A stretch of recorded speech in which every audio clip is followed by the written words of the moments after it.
Monica Cruz saw him through the glass window of the Newhart restaurant. Her heart was still racing slightly at the sight of Jack Presley. He was so handsome. Dark curly hair, tanned square face, and broad shoulders. However, the reason for their divorce was not Jack's looks, but his treachery and infidelity. Monica did not like it at all when her husband and his older brother, Dick Presley, announced that they were going to Mexico for the annual Thanksgiving fishing trip. In Monica's opinion, the holiday was supposed to be a time for family, for the warmth of home, especially since she was expecting their first child. Monica knew she should have been grateful to such a handsome man for his attention, especially with her fiery red hair hanging down to her ankles, narrow shoulders, thin limbs, pointed nose, puffed-out ears, and thick freckles. She didn't have large breasts, only 28 Bs at the time she was invited on the first date. Most men preferred big breasts, but Jack said her breasts were perfect. "Who's a mommy's big boy? Are you mommy's big boy?" Monica sang to her 8-month-old son, Robert. "Yes, thanks to you, mommy now has 30 Cs. At school, a guy explained the size chart to her. A is almost, B is barely, C is capable, D is dandy, double D is freaking gorgeous, E is huge, F is fake." He laughed as he roughly squeezed her small breasts. After high school, this guy decided not to waste his time with barely and found himself a stripper with a damn good figure, albeit a silicone one. Then along came Jack, who assured Monica that the B stood for beautiful, not barely. He made her laugh by telling her that her ex-boyfriend would soon learn that DD stands for drooping down and not damned dandy. Harry Cruz, Monica's father, was enamored with Jack Presley. Jack came from a good family, went to college, had ambition, and could handle a shotgun, rifle, and fishing rod. When Jack asked Harry for Monica's hand in marriage, it was hard to tell who was more excited, Monica or her father.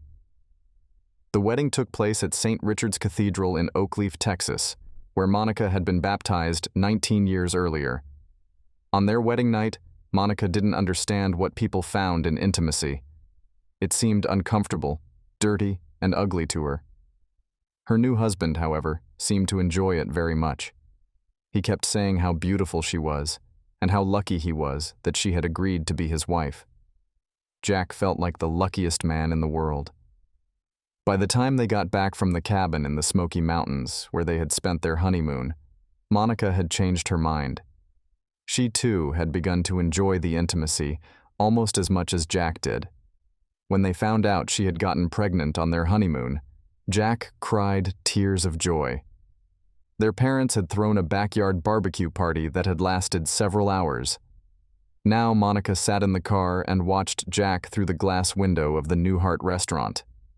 He was fiddling with a chocolate shake, a straw wrapper, shoving his hands in his pockets and looking around. Monica turned off the engine and got out of the car.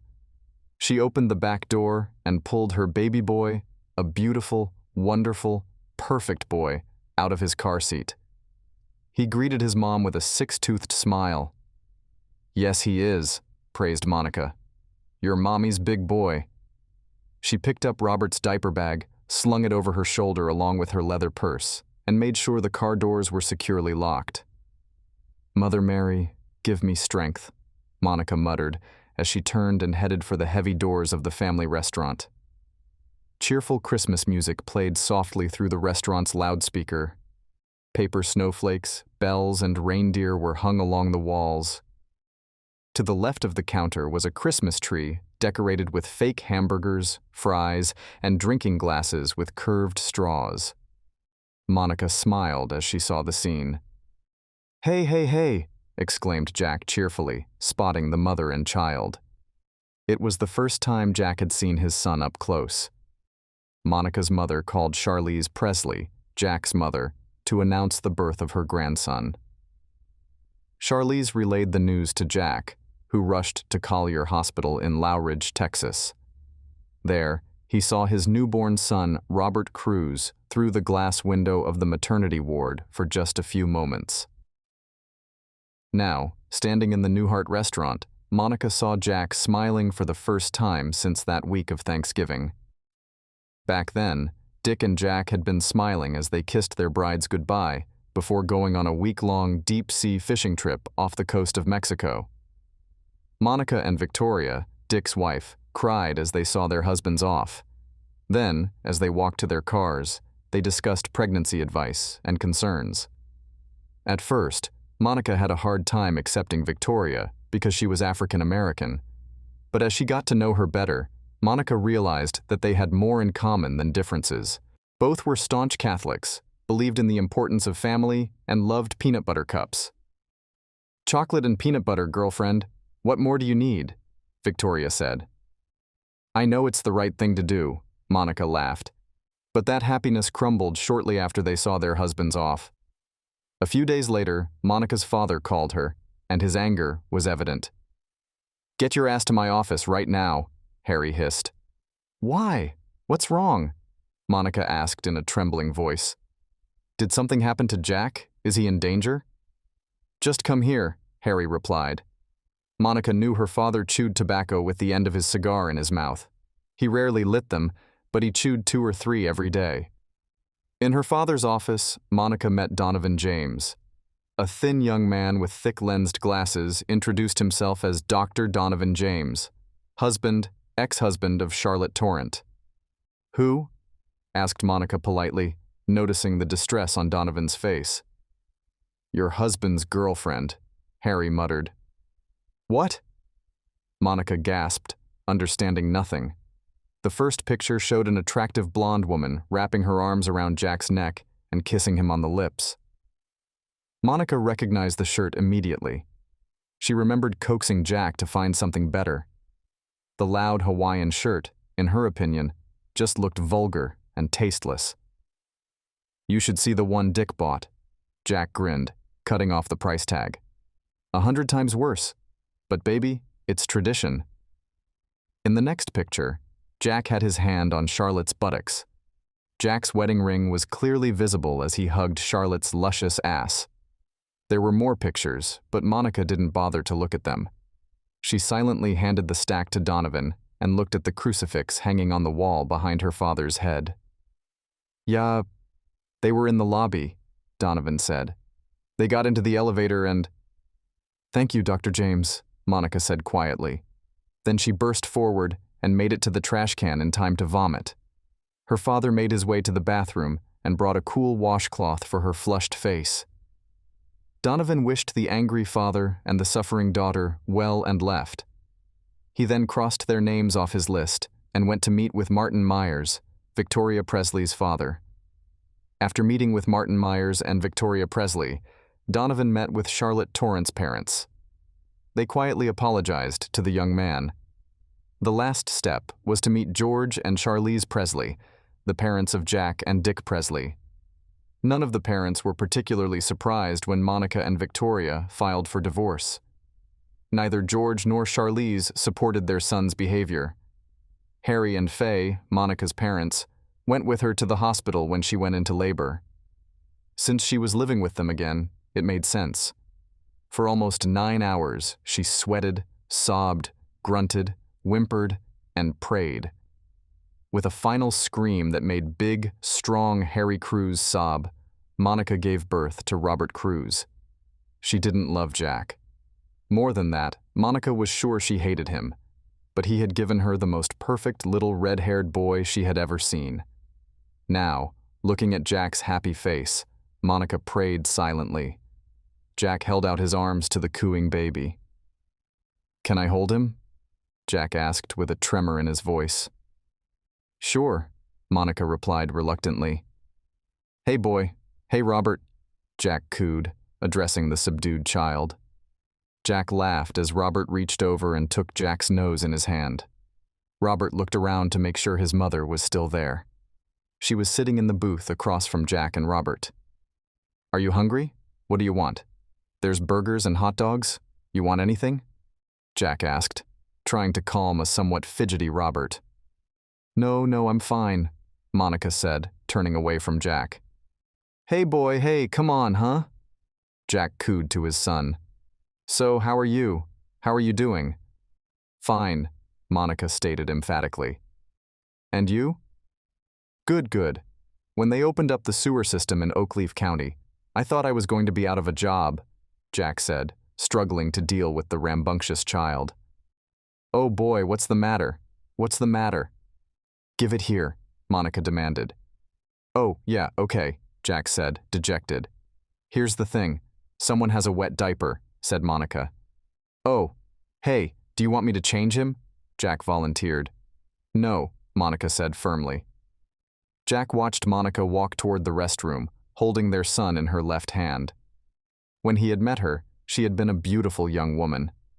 Now, as a young mother, she was truly stunning.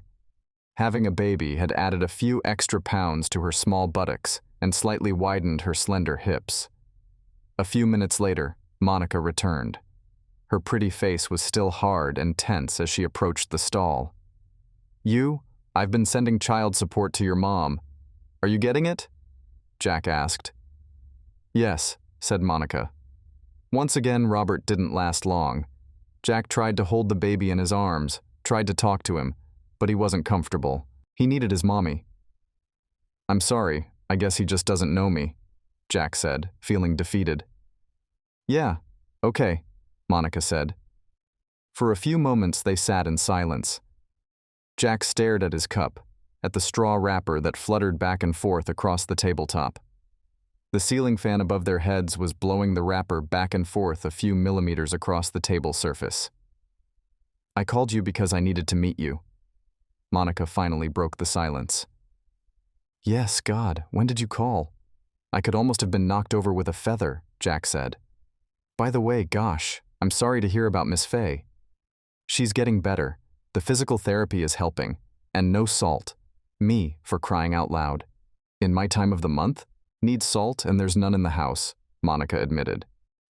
Call me, Jack said. I'll drive by and throw a few cases of salt over the back fence. Monica's easy smile nearly brought Jack to tears.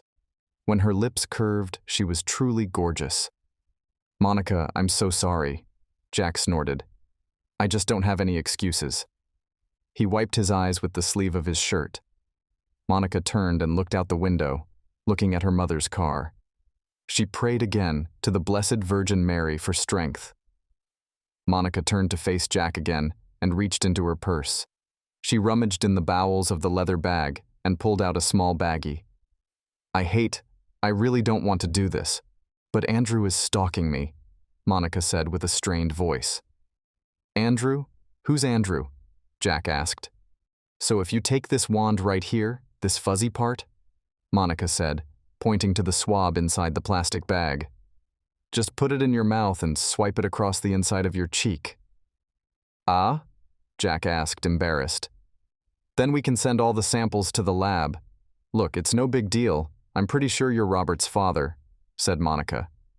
But like I said, Andrew wants me to find out for sure. Jack sat staring at his ex-wife. She blushed thickly and looked away again. Robert chose that moment to grimace. Oh, my goodness, boy, Monica said. Well, we should go and change it, eh? Andrew, who the hell? Snarled Jack. Hey, language, huh? Monica interrupted, rising to her feet. Someone's trying to start saying words. We don't need him picking up on that. Who's Andrew? Jack asked. You don't know him, Monica said nonchalantly, dragging the baby and diaper bag to the restroom door again. In the small locker room, Monica nearly cried. She placed the wriggling, grimacing baby on the table and gently stroked Robert's soft face. God forgive me, Monica whispered. Please forgive me for this one sin. A moment later, Monica carried the baby and the diaper bag to the table. Jack sat staring sullenly at the seat across from him. All set? Monica asked, putting a cheerful note in her voice. Yeah, no. I thought you might want to make sure I did everything right, Jack muttered. Jack pulled a swab out of the bag and wiped the inside of his cheek. Monica nodded approvingly, and he dropped the tampon into the bag.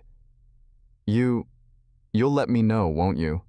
Jack asked, rising to his feet. Of course, Monica replied with the same cheerful note in her voice. Like I said, I'm sure you'll... Well, all right, Jack said. Bye, Robert. Bye, boy. Love you.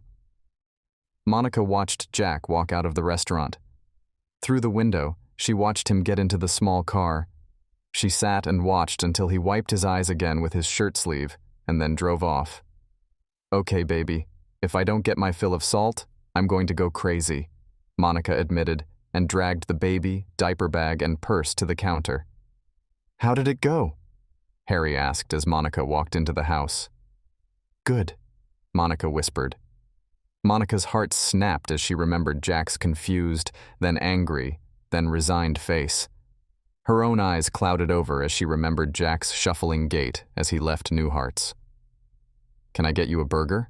Harry asked, smelling the odor of greasy fries and hamburger on his daughter's breath. Shall I get me a Jack on the rocks? Can I get a cigar? Replied Monica. Faye looked up slightly from her television show. She said something, and Monica looked at her mother. What? Asked Monica. Faye spoke again. Her speech was terribly muddled after the stroke. The left side of her body didn't work. Monica had lied to Jack when she claimed physical therapy was helping. Some days were better than others, but Faye's speech was slurred, and her mobility was almost nil.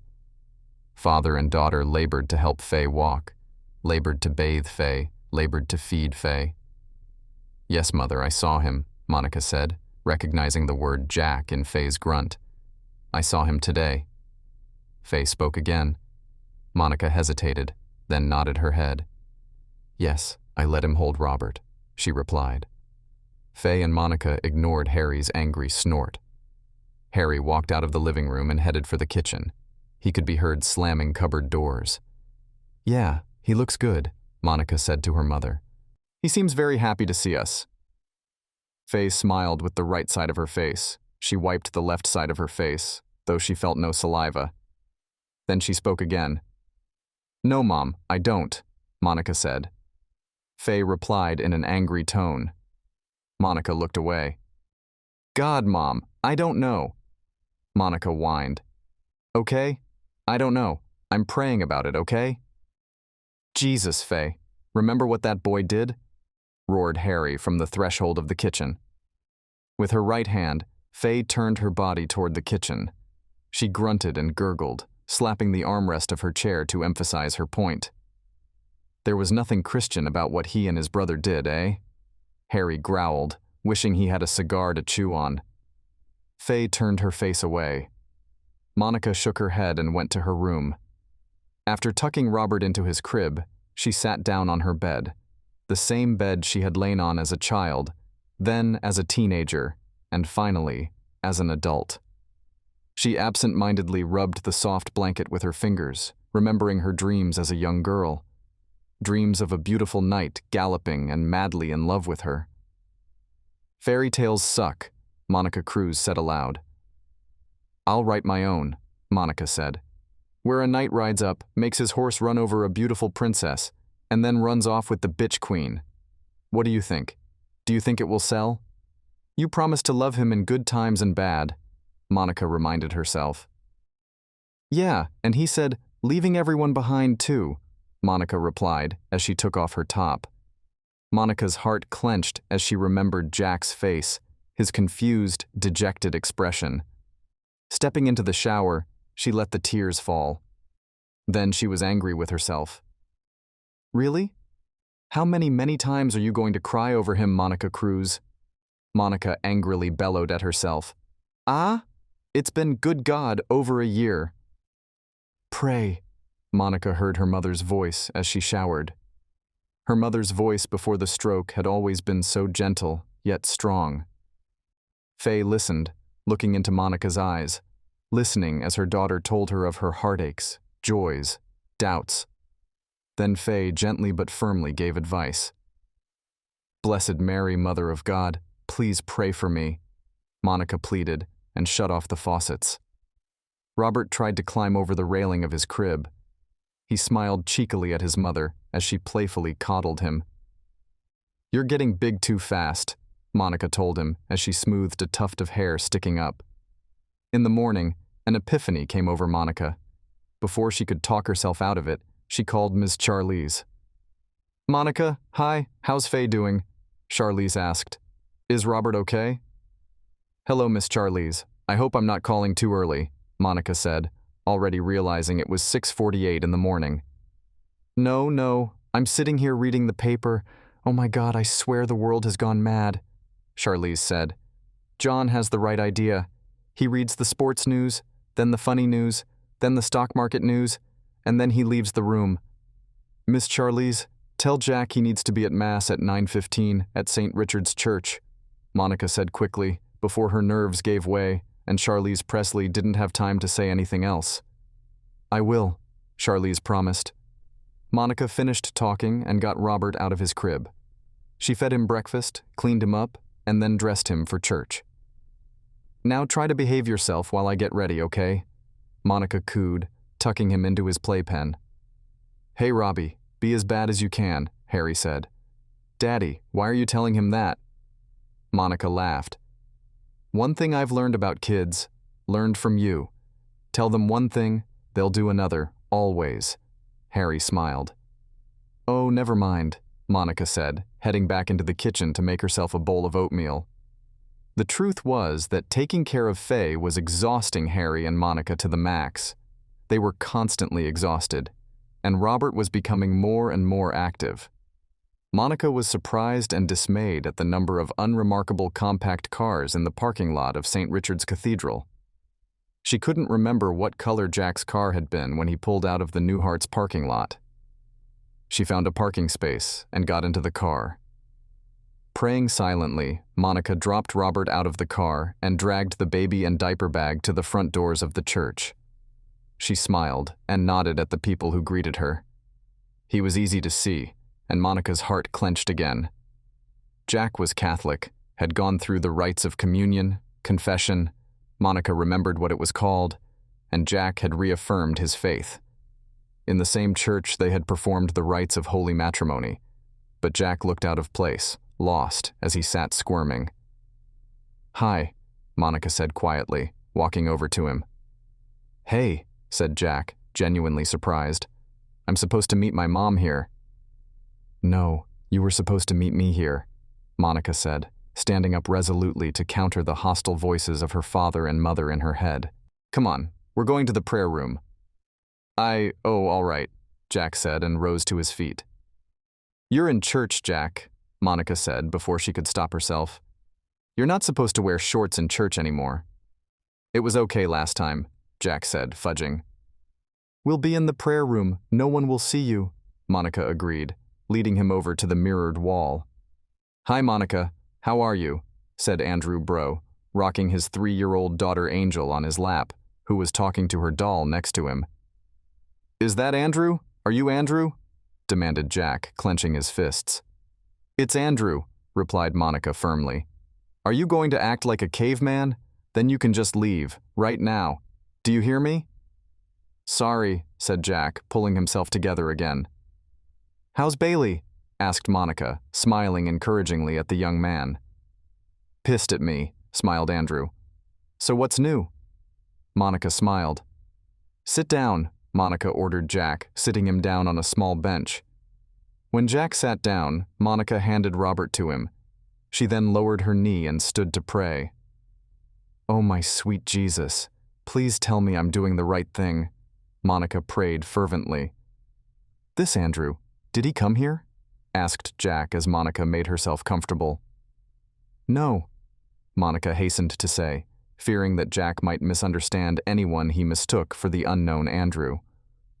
"But you don't want to be friends with Andrew anyway," Monica said loud enough for Andrew to hear.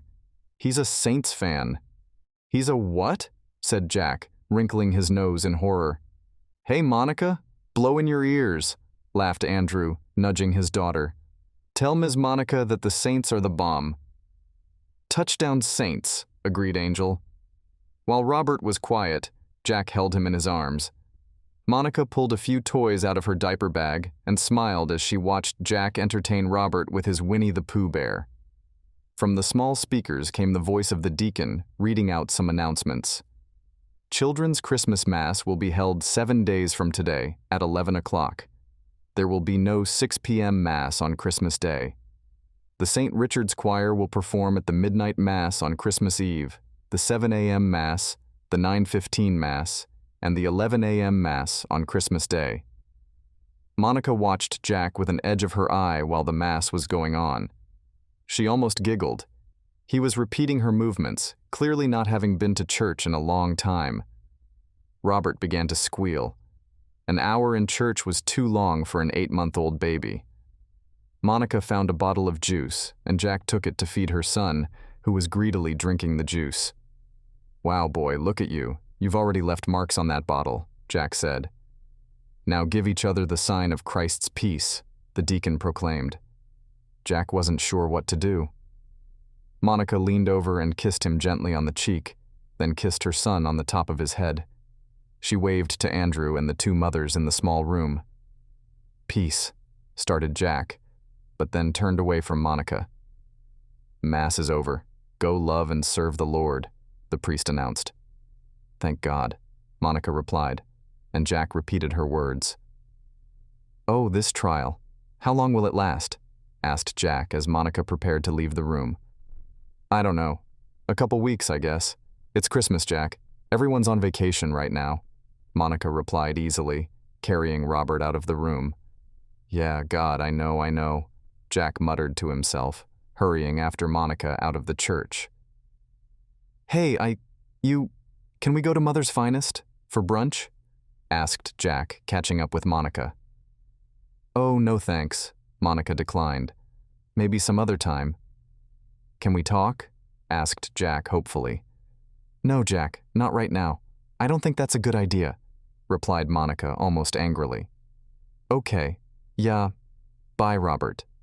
Love you," Jack said, turning away. "God, you're killing me," Monica said, getting behind the wheel of her mom's car. "Do you hear that? You're just killing me."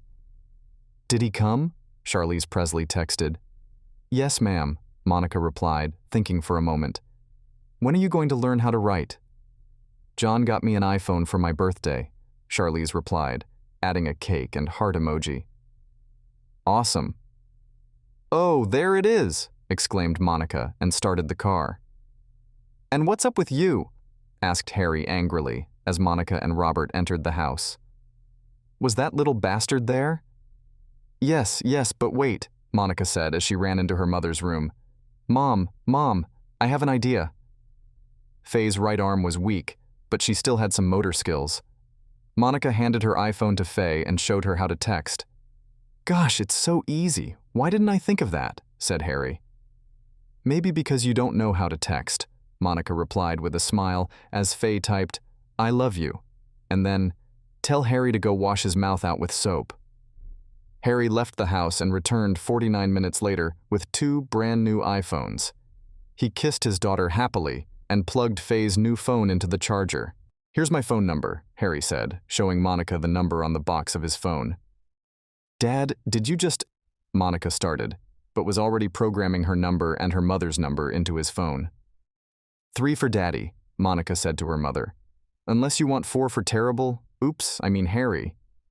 "Daddy's good," Faye muttered and texted, "Who are you?" "What do you think? 2 for Monica or 9 for Wonderful?" asked Monica. 7 is perfect, replied Faye with a devilish grin. "No, that's mine. 2 for Monica." "So that little bastard?" asked Harry, as Faye lay down to snooze on the pillows. "Yes, he was." "Dad, I know what he did. It was awful," said Monica quietly as they left the bedroom. "It was unforgivable," muttered Harry as he closed the door. "No," Monica objected, surprising her father. "Dad, it was unforgettable. I'll never forget how devastated I was when that Donovan guy showed us those horrible pictures. My heart nearly stopped." "And you let that bastard near my grandson?" shouted Harry in a rage. "He's Robert's father, Daddy," sobbed Monica. "Daddy, he broke my heart, God. He ripped my heart right out of me. But he's still Robert's father." "You're no saint," Harry's new phone remarked, as a message came through from Faye. "Enough of this," shouted Harry through the closed bedroom door.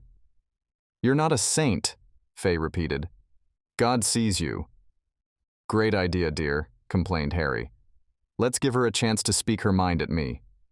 And you know what?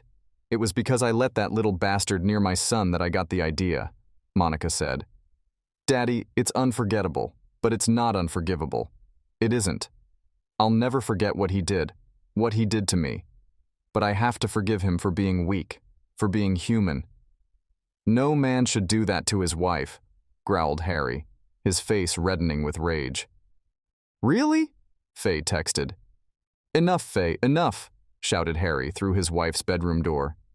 Okay, I'll forgive him for being a little boy, okay? Said Monica.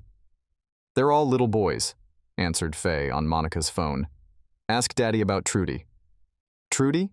Monica asked, reading the screen. Give me the phone, Harry shouted, heading for his wife's bedroom door. Give me the damn phone, now.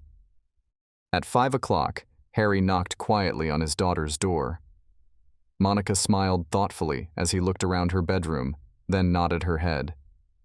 Don't tell Mom, but I ordered us a really big pizza, Harry whispered, even though Faye's bedroom was downstairs. Oh dear, Monica smiled. Do you want me to pick it up? No need to bring it into the house. We'll eat it on the terrace, smiled Harry. They were finishing the second slice of pizza with sauce, fat, and carbs when Harry said, Your mom had 2 miscarriages. We'd basically given up by now. I mean, God, Faye, she was 39, so... Then, somehow, she got pregnant with you. Oh God, I was at St. Richard's almost every day, praying, lighting candles. Father James said I was about to run out of candles. Monica smiled. She had heard this story before. She swallowed and put the crust in the box, then picked up the third piece. Forgot something, Harry teased. Pips, Monica replied, going back to her habit of calling the crust pips. You don't eat pits in pizza. Look, said Harry, taking 2 crusts and eating them. Never mind, Monica replied simply. Anyway, 5 or 6 months of bed rest, and you were almost 2 months early. Harry continued quietly, taking a third bite. And right after your mom got the infection, oh my God, it felt like I was going to lose both of you. Monica looked away, slightly moved by the tears in her father's eyes. Of course, she didn't remember that time, for she had been very young at the time. But she had heard the story many times. Her mother and her in the hospital, while her father needed to take care of the business, pay the bills, and get on with his life. Trudy Roberts worked as a secretary. They're called administrative assistants now, Harry continued. I'm sitting in my office, lost, just absolutely lost. Monica put the crust back in the box. She comes into my office and sees me sitting there crying, Harry narrated, pointing to the crust. At first, she just patted me on the shoulder, and then she closed the door and sat on my lap and we just hugged. What? Monica almost shrieked. I'm not proud of that, Harry replied. No, wait, Monica objected. You can't just go from stroking your shoulders to being naked like that. And you were both naked? Both of you? The shoulder stroking was comforting, muttered Harry. Shit, Faye, nothing happened. She didn't want to. We couldn't risk losing you and Trudy. You have to understand. She has... Did she have a big problem with her breasts? Guessed Monica. Anyway, Harry continued, taking another bite. It went on and on. Faye, I don't know how she found out, but for a while it seemed like we were finished. Monica slowly finished her 4th slice of pizza. Her head was spinning from all these thoughts. How did Mom forgive you? What was it like? Asked Monica after a pause. You'll have to ask her. Harry sighed heavily. God knows if it was her. Not in heaven or hell would I take her back. But honestly, I just don't understand. Mom and I are in the hospital and you leave and something happens to someone else there? Asked Monica. Hey, it wasn't like that. Started to deny Harry. Did she know you were married and a father? Asked Monica demandingly, dropping the 4th crust into the box. Well, yes, of course she did, began Harry. And she knowingly made love to a married man and a father? That just makes her a tramp, said Monica emphatically. How did you forgive Daddy? Wrote Monica to her mother. You think I don't know you have pizza? Replied Faye. Don't change the subject, Monica continued. Prayer. And I had a baby to think about, Faye replied. Have you forgiven him? Asked Monica. You can have the rest of the pizza, said Harry, standing up. Thanks, said Monica. It's hard, but I forgave him. He was weak. We didn't go to bed for a long time. He was weak, Faye wrote. Monica smiled when the next message came from her mother. I like the text. I like the text too, Monica agreed. It's good to have Mom back. Yeah, Faye replied. Look, I wasn't going to have an affair, Harry said, walking outside and grabbing the penultimate slice of pizza. Okay? I wasn't going to make love to that woman. But Jack? You didn't do much to stop it either, did you? Demanded Monica. I mean, in your own words, you just stroked each other's shoulder and then you were already naked? But what was the little bastard doing? He was knowingly engaging in intimacy with other women. It was deep-sea fishing, for crying out loud. He deliberately went out there to fall in love with some broads. We only found out about it because Robbie, what's his name, came back and told us, snapped Harry, shoving a slice of pizza into his mouth with anger. Was it just that one time? Asked Monica. Jack? Hell if I knew. Harry started to snap at her. No, Dad. I'm talking about you and Trudy. Was it in your office then? Asked Monica, grabbing the last slice of pizza before Harry could grab it. Yeah, Trudy, stuttered Harry. So no, it wasn't just a shoulder stroking and then you got naked, Monica concluded. But the important thing is that I didn't plan it, Harry stated.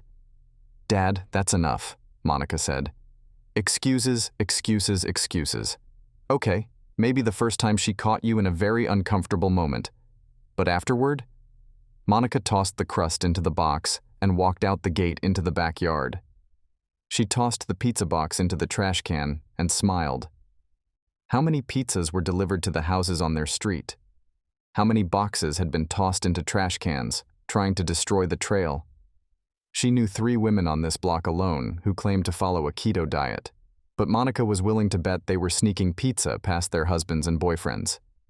The family on the corner lived on a vegetarian regimen until Dr. Laura Dackmer was hospitalized.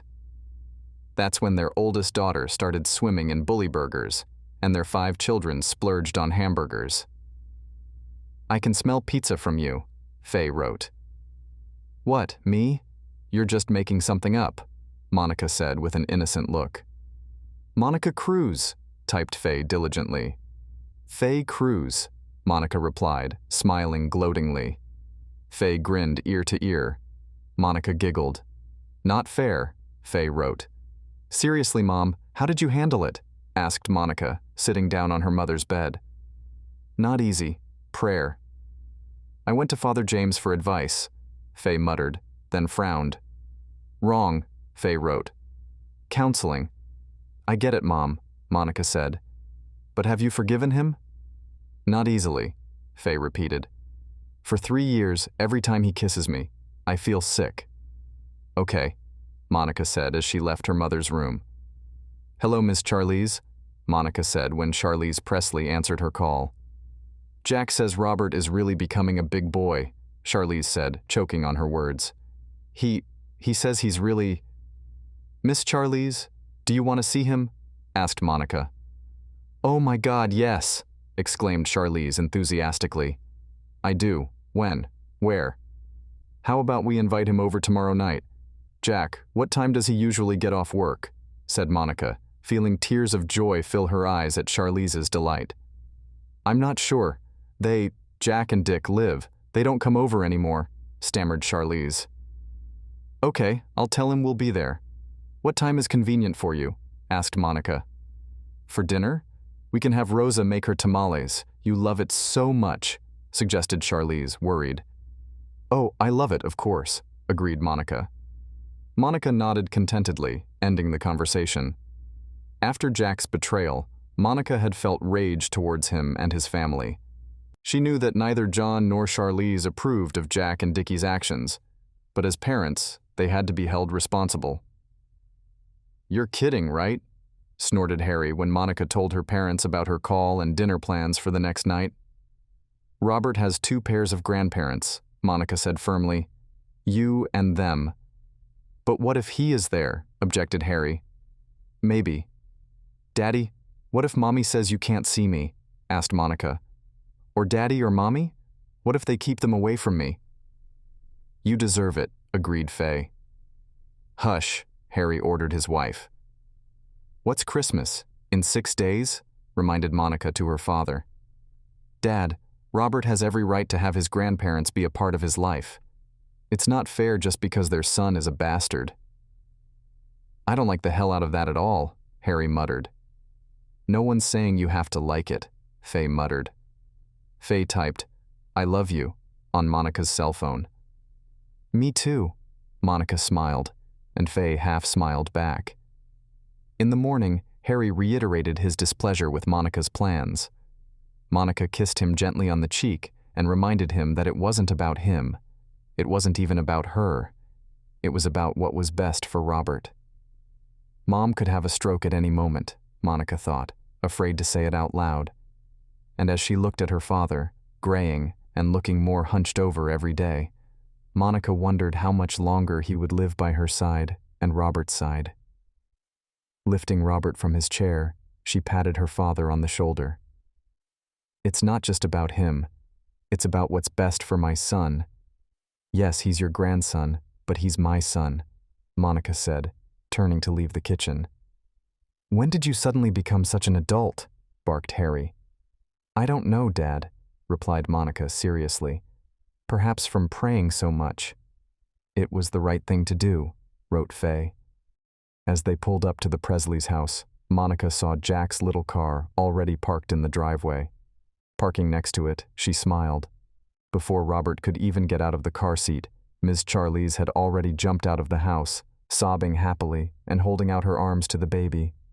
John, Dick, and Jack followed her, all with tears flowing.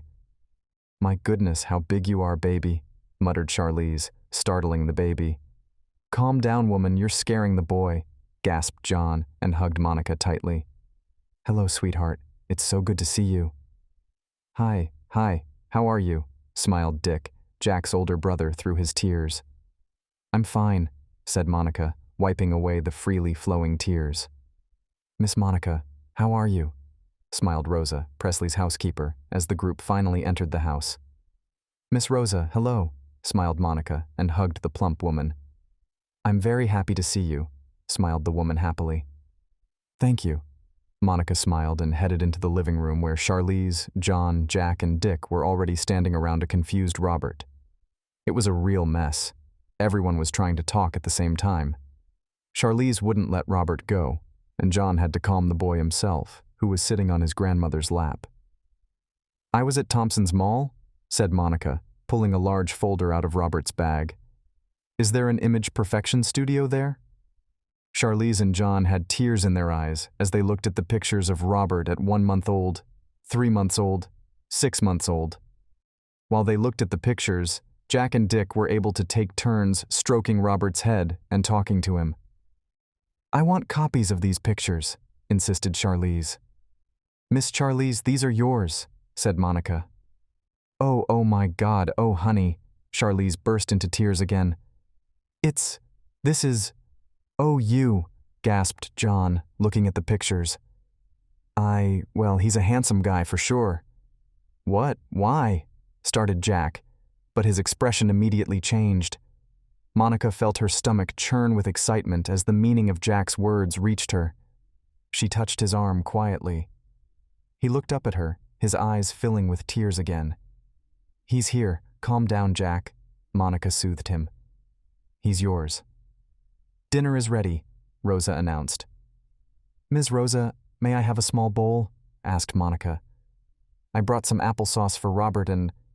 Charlize immediately offered to feed her grandson. Monica kindly gave her permission. "Oh, Ms. Rosa, this is so delicious," Monica praised, tasting the simple dish. "And here's the choo-choo train," said Charlize cheerfully, bringing a spoonful of applesauce to Robert. "Yes, "It's a cuckoo," whispered John loudly to an unsure Robert, "but you'll get used to it." "Thank you, Miss Monica," Rose praised her. Robert slept in Monica's arms as he and his mother left the Presley house. Monica nodded her head in satisfaction as she carefully pulled away from their home. Denying Robert's grandparents the opportunity to see their grandson was wrong.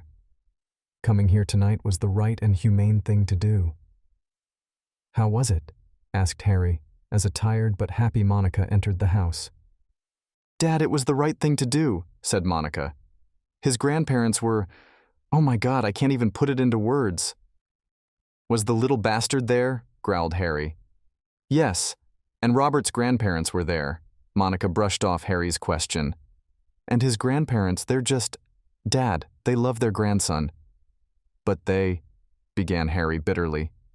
"Dad, not once did Miss Charlize or Mr. John ever condone Jack and Dick's actions," Monica reminded him. "They were almost as annoyed as we were." The next day, Miss Charlize called and invited Monica and Robert to the Presley home for Christmas Eve. Rose had the day off, but Charlize had already ordered a turkey dinner at Mother's Finest.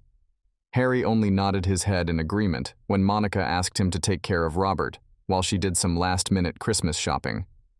The Notre Dame bookstore sold Catholic items. A heavy leather volume of prayers with gold embossing was the perfect gift for Mr. John. Uncle Dick would surely appreciate the crystal and silver rosary beads for his nephew. Ms. Charlize has long needed a new crucifix for her dining room. On a whim, Monica bought Jack a heavy gold chain with a crucifix, perfect for his muscular chest. Monica also purchased a lightweight Dallas Cowboys jacket for Robert's father. Although she didn't know much about soccer, she remembered Jack, Dick, and Mr. John gathering in front of the big TV in the spacious, comfortable room, squealing and cheering when the Dallas Cowboys were playing. They were excitedly supporting the team even during the preseason games, even though Monica realized that those games didn't really matter. Ms. Charlize went a little overboard with gifts for the 8-month-old baby. She also bought a lot of gifts for Monica herself. Jack was embarrassed. He only had a few gifts for his son and had purchased a simple rosary for his ex-wife. "Thank you, Jack," Monica said sincerely, kissing him gently on the lips. "It's perfect." Monica smiled quietly as Jack turned away from her. He was too emotional. She saw his eyes mist up as she kissed him. "Do you want to go to midnight mass?" asked Monica quietly as they loaded the many gifts into Monica's mom's car. "Yes," replied Jack quickly, buttoning up his new jacket. Harry said nothing, but nodded solemnly, agreeing to watch Robert while Monica went to church with Jack Presley. He smiled when it took Monica 4 trips to unload all the gifts they had gotten from Presley. Jack seemed more confident this time, especially during the event when he and Monica sat together. At the end, he happily held Monica's hand as they walked out of the church. They wished everyone a Merry Christmas and slowly made their way towards the heavy doors. "Merry Christmas, Jack," Monica said quietly as they walked to her car. "Yes, Merry Christmas," Jack said. "I love you, Monica." "Jack," Monica said with a note of reproach in her voice. "What?" Jack asked. "I have no right to say that?" Monica silently pressed the key fob to open the car door. She opened the door with a sudden movement and got behind the wheel without looking at Jack. "No, Jack, you have no right to say that," Monica said with heart in her voice. "You just can't, you know? You're not that kind of person." On Christmas morning, Robert was given several more presents. The child was beating the boxes with interest. Faye tried to smile, happy for her grandson's first Christmas. But deep down inside, she was having a hard time. She felt a deep fatigue. "Mom?" Monica asked worriedly. "Are you all right?" Faye tried to smile and assure Monica that she was fine. Then she typed a message on her cell phone. "Dad, call an ambulance," Monica ordered, taking her mother's hand.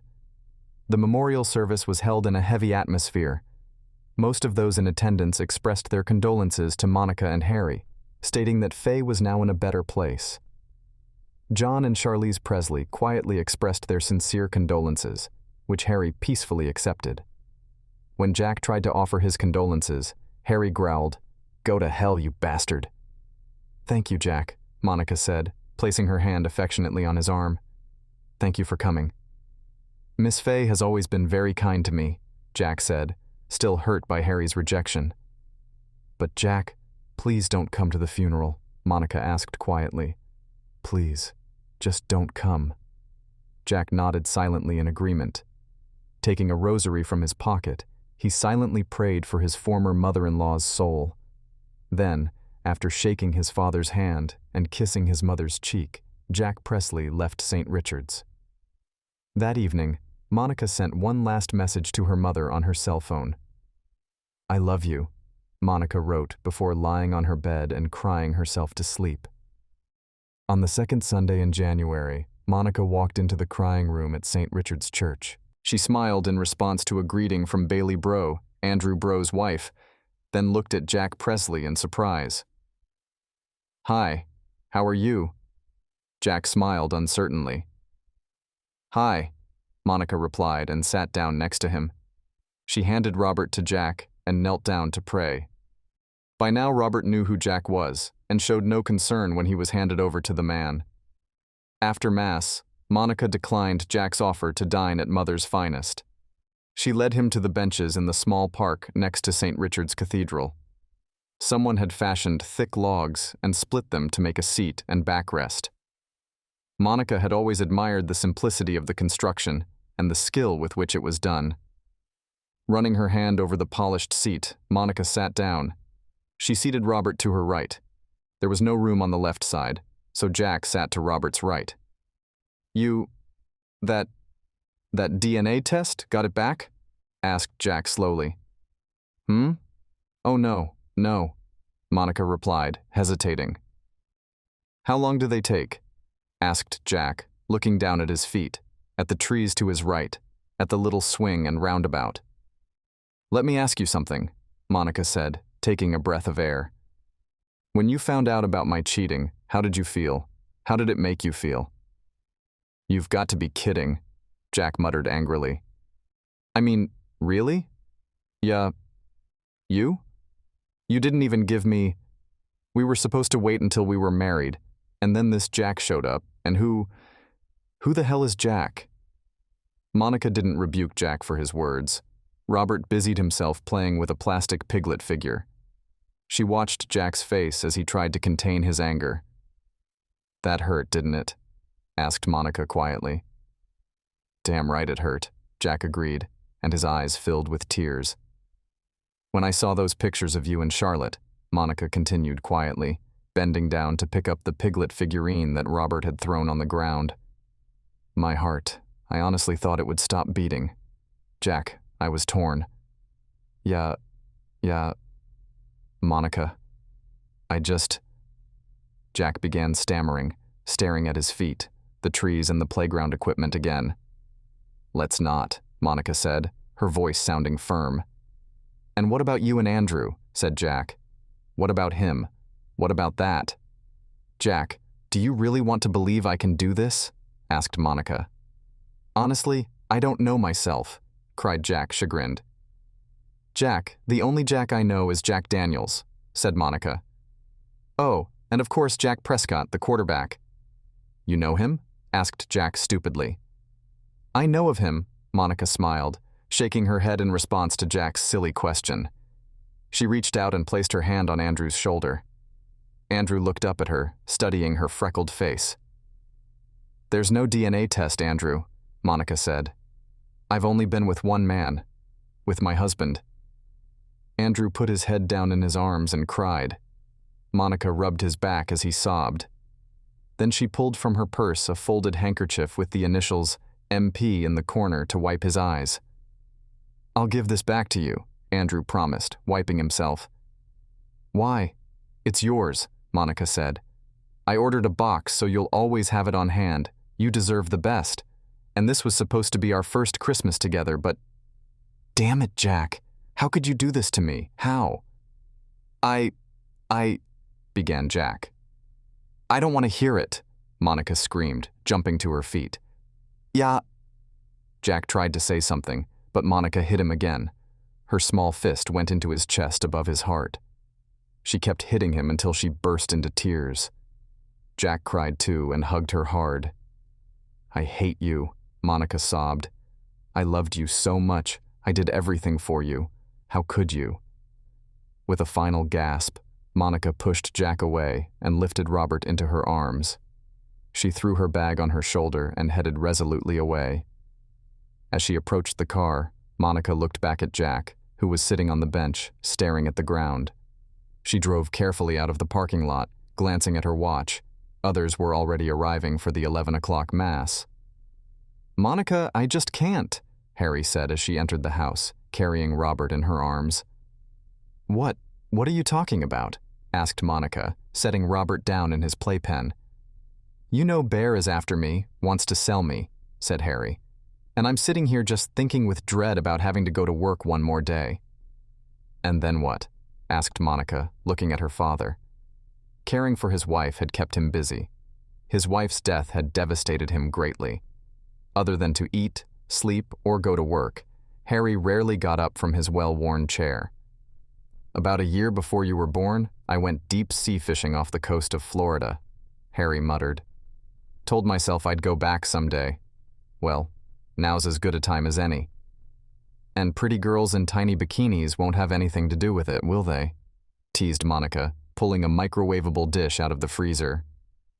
Maybe, agreed Harry, smiling softly. But me, what about you?